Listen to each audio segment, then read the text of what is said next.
Et dans la question du jour que nous vous posions hier, la question était la suivante: la phase 2 de l'accord Trump verra-t-elle le jour selon vous? Et eh bien, vous avez été nombreux à répondre. Qu'en pensent nos auditeurs, Lise? Et puis, on vous laisse avec notre invité. Majorité de non, hein, Blaise, hein, 67% de non sur X, 71% de non sur Facebook, 69% de non sur Insta. Ils sont pas très optimistes, nos auditeurs, ce matin. On va demander son avis à notre invité. Avi Pazner, bonjour. Bonjour Lise, comment allez-vous? Toujours bien quand je vous vois, Avi. Merci Merci beaucoup, merci d'être beaucoup. avec nous ce matin, ancien ambassadeur d'Israël en France et en Italie. Est-ce que vous qui avez vécu déjà plusieurs accords, puisqu'on fait toujours en Israël des accords qu'avec des ennemis, est-ce que cette phase 2 de l'accord Trump, elle vous paraît tout de même voir le jour après à quelle échéance, c'est un autre problème. Eh bien, elle sera très difficile à réaliser. Je crois que vos auditeurs, en votant à 70% euh, de pessimisme, mettons, sur l'avenir de cet accord, ont raison. C'est un accord qu'il est il se pose beaucoup de questions que nous n'avons pas encore de réponse. Même maintenant, nous sommes, je crois, un mois, plus ou moins, après le cessez-le-feu, un peu moins d'un mois, il y a pas de réponse. Enfin, par exemple, une petite question, qui va désarmer le Hamas? Hein? C'est nous? C'est les Américains? C'est les Indonésiens? C'est les Qataris? Qui va désarmer le Hamas? Cette question, elle est cardinale. Et c'est seulement une d'entre beaucoup. Il n'y a pas de réponse. Pour Trump, c'était important d'arriver à un cessez-le-feu. Je dois dire que c'est un succès historique, absolument historique. Il a fait ça en renversant toutes les conceptions, parce que vous savez, on libérait nos prisonniers au compte-gouttes, et puis on faisait des accords partiels, ça prenait du temps, ça marchait pas, on reprenait la guerre. Trump a dit non. Première phase, on libère tout le monde. Et là, tout le monde était bouche bée. On croyait que ça allait pas marcher, et ça a marché. La deuxième phase, elle est beaucoup plus compliquée, parce qu'il s'agit d'introduire une force internationale dans la zone de Gaza. Et beaucoup de pays ne veulent pas envoyer des soldats dans une zone qui est encore contrôlée par une organisation terroriste. Vous voyez, c'est dangereux. Pourquoi doivent-ils se battre?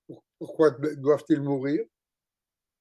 Alors, quand on dit l'élément le plus important de la phase numéro 2, le désarmement du Hamas, et le Hamas n'est pas d'accord de se désarmer, comment faites-vous? Est-ce que vous demandez à Israël d'entrer encore une fois?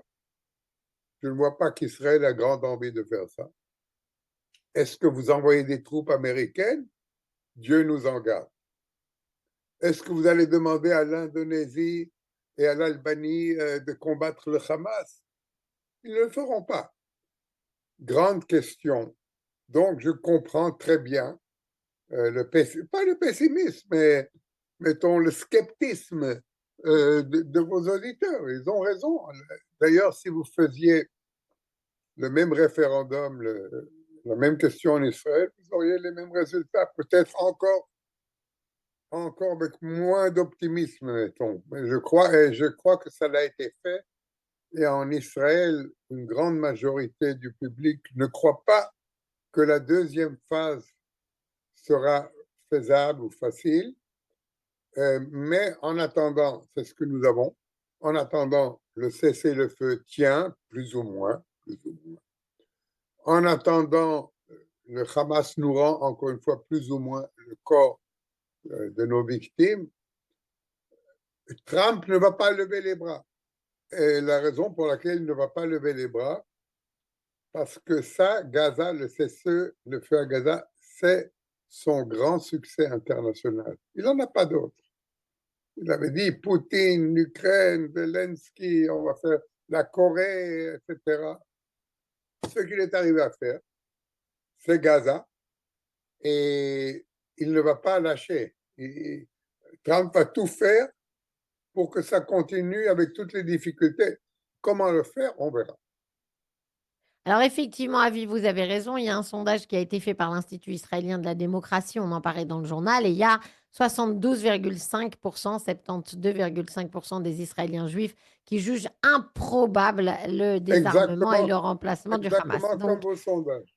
Donc, absolument. Alors, ce qui est sûr aussi, c'est que malgré, on va dire, la méthode couée du président Trump, qui dit oui, ça va tenir, ça va marcher, etc., il y a un problème de fond, c'est que les documents ne sont pas très clairs. Donald Trump a présenté un plan en 20 points, mais personne n'a véritablement signé, en fait, un papier qui donne toutes les obligations des uns et des autres. Et le Hamas continue de faire semblant qu'il va pouvoir sans aucun problème participer à ce nouveau gouvernement de Gaza.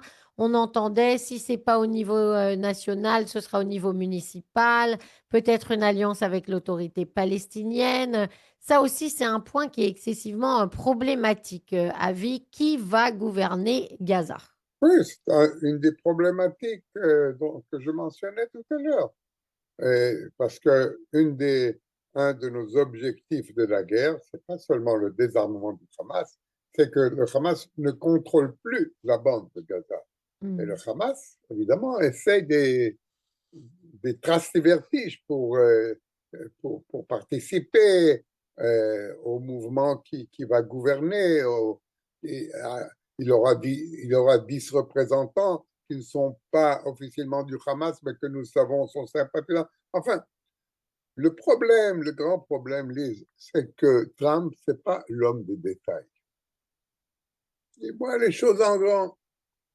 En une semaine, il a fait, ou moins d'une semaine, il a rencontré les leaders arabes, il a rencontré Netanyahou, il a fait un plan de 20 points qui, normalement, si vous laisseriez les pays négocier un plan comme ça peut prendre 6 mois, un an, hein, parce que c'est tellement compliqué, il y a tellement de questions. Mais Trump, lui, ne s'occupe pas des détails. Trump voulait le cessez-le-feu. Et il l'a eu. Et tout le monde applaudit, c'est bien. C'est vrai. Oui, c'est vrai, c'est vrai. Il a réussi un coup, c'est vrai.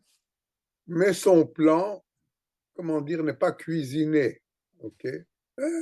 Il a rencontré les leaders arabes, il a mis 21 points. Après, il a rencontré Netanyahou, il a ôté un point, corrigé 4 autres points. Mais c'est tout. Et quand on parle d'une chose aussi compliquée, il faut entrer dans les détails. Vous ne pouvez pas ne pas entrer dans les détails. Le problème, c'est que Trump, il n'aime pas entrer dans les détails. Il voit les choses en grand. Il a le cessez-le-feu. Il a été applaudi par le monde entier. Maintenant, allez, allez de l'avant, débrouillez-vous. Ça va être très, très difficile. Ça va être, je vous assure, ça va être très, très difficile. Et espérons qu'on trouvera. Vous savez que nous avons déjà en Israël même la présence d'une quinzaine ou d'une vingtaine de pays qui sont prêts à participer à la force internationale.